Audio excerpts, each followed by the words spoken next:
Basta Batas. Basta Batas. Basta Batas. Makakademanda lang po kayo dito, ma'am, ng yung sa estafa sa investment. Kaya lang kasi normally kasi pag nagdemanda ka dito, pagsasama-samahin mo na yan. Merong estafa at the same time may BP22 Para isang para filing covered na lang. ka. So kailangan ma'am dito mag-send po uli ng panibagong demand letter.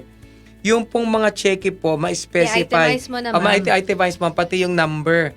Kinakailangan. Ma'am, pasensya na po kayo makating kasi yung aking pong monitor ay nandito po Akala kasi. ko may stiff neck ka lang. Oo, hindi po.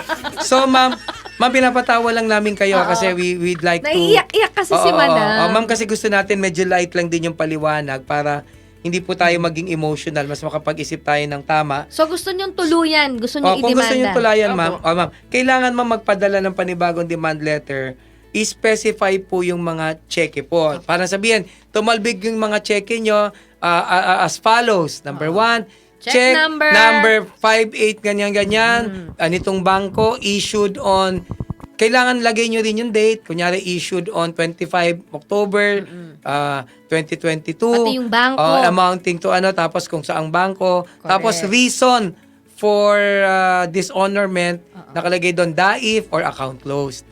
So, ma'am, kailangan yung gawin nyo kasi pagka hindi nyo ginawa yon, pag nagdemanda kayo ng BP22, madidismiss siya. Ayun. Ganun pala Oo. ka-importante. Pagdating sa attorney. BP22, Hindi lang basta-basta very demand critical. letter Hindi lang basta ang demand letter ginagawa. kasi Okay. ang bakit ngayon kailangan i-specify? Kasi nga sabi ng Korte Suprema, kailangan may notice siya na tumalbog. Oo. Kung wala siyang notice na tumalbog, hindi mo in-specify yung check, Tama anong check naman. yung tumalbog? Tama So, actually, sa totoo lang, hindi ako sang-ayon sa desisyon ng Korte Suprema na yon, pero wala tayong magagawa Batas is Yun ang batas ay batas. So, ika nga, the law is hard, but it is the law. So, Basta Batas. Basta Batas. Basta Batas.